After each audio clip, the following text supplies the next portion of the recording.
Good morning. 14B District Court is now in session. This is Magistrate Hillary Braley presiding.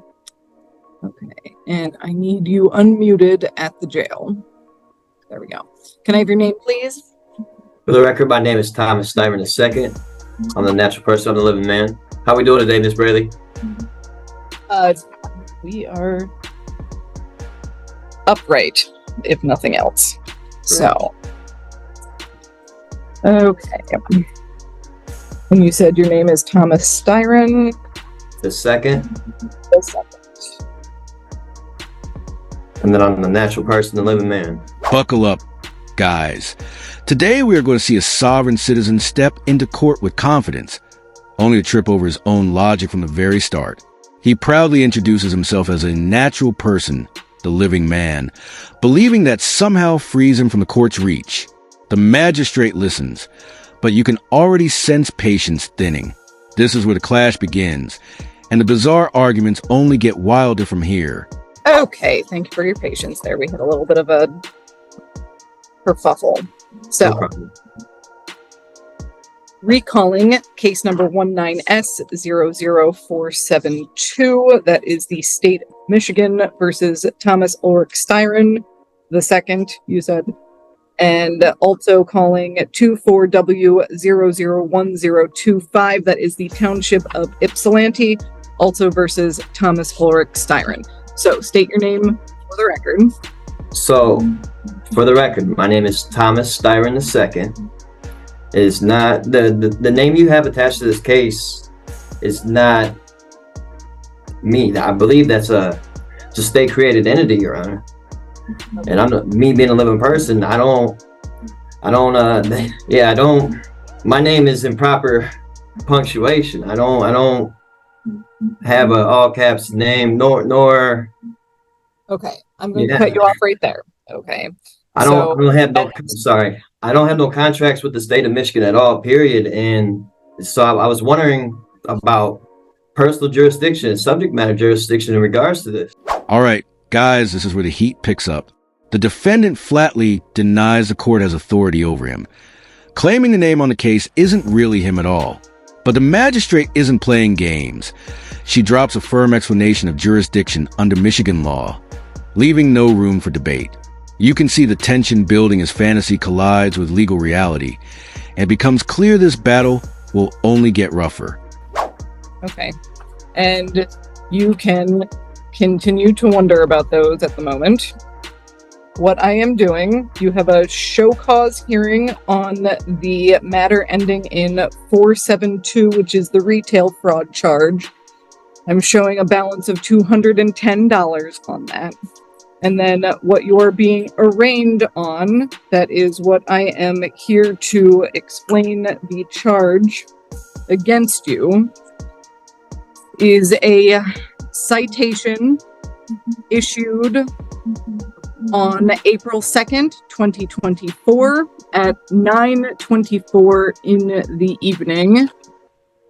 That charges that you operated a motor vehicle on North Ford Boulevard at or near Russell Street with no license on your person. Do you comprehend the charge against you? I do not. I don't even own a license. I canceled my license years ago. Here's where things take a classic sovereign citizen turn.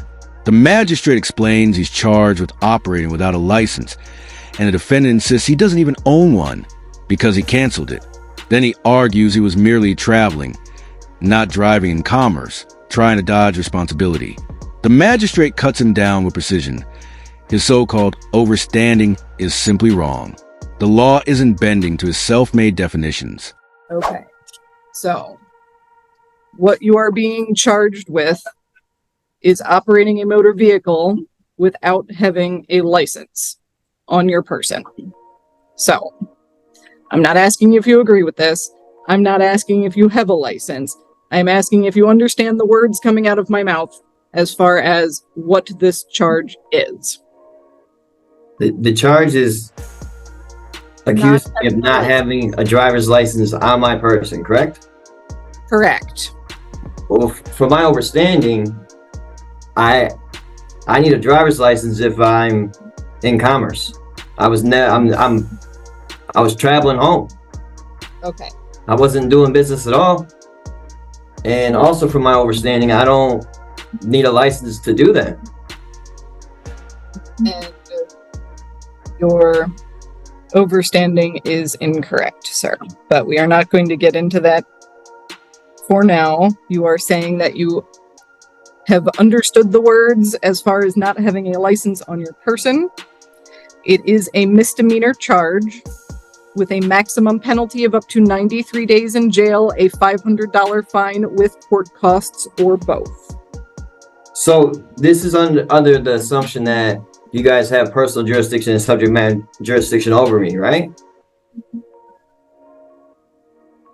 Yes.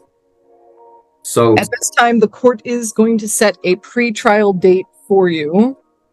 That will be before Judge Washington.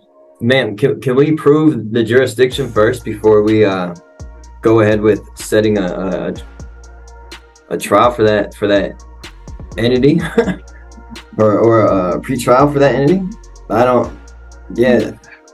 I hear you, and at this point you are appearing in front of the court. You have put your name on the record, and yes, we are setting a pre-trial date for you. I did put my name on the record, and my name that I put on the record is not the same name that you have attached to that case. Now the desperation is on full display. The defendant refuses to move forward, demanding proof of jurisdiction before any trial date is set. But the magistrate isn't swayed one bit. She calmly sets a pre-trial anyway, and even mocks the all-caps name argument, making it clear his wordplay holds no power. It's a pivotal moment. The court firmly establishes control, while the defendant struggles to cling to his collapsing narrative. And you can provide documentation of such at your pre-trial date, which is going to be June 26th. So the documentation that I have published, recorded the documentation I have published and recorded on the record, on the state of Michigan record, that says what I just told you, that I'm not who you have, that I'm not the name you have attached to that case, that's I need to bring that with me, is what you're saying? It being already recorded and on the state of Michigan records. Is that good enough? Whatever documentation you have, bring with you to your pre-trial date. That is what I am telling you, yes. So.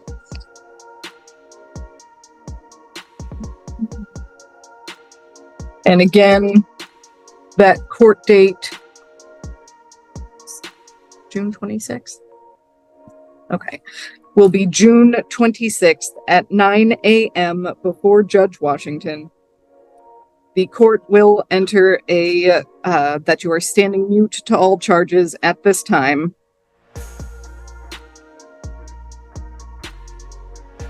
So we're just assuming jurisdiction though, correct? Yes. From my understanding, that has to be proved before we even proceed with anything else.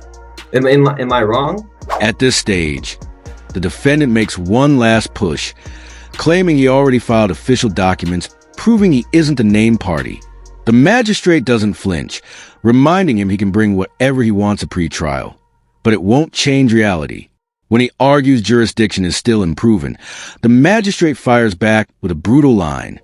Thankful nothing relies on his understanding. It's the final nail in his argument, and it lands hard. You are not correct. The court will also set a personal recognizance bond in this matter. Basically, you are promising to show up for that June 24th court date at 9 a.m. over Zoom before Judge Washington, where you will have your pretrial. Okay? So at this point, your hearings are concluded. You are free to stand up and tell the jail that you are finished. So I need to be there under threat, duress, coercion of going to jail? And here's the closing act. The defendant tries to frame his court appearance as forced under threat and duress, but the magistrate shuts him down with biting sarcasm, saying it's a strawman keeping him out of jail. With that, the hearing wraps and commentary notes his PR bond and upcoming date. Another sovereign citizen leaves defeated, stuck in fantasy against the immovable force of the law. Don't forget to like this video, subscribe to the channel, and we'll see you in the next one.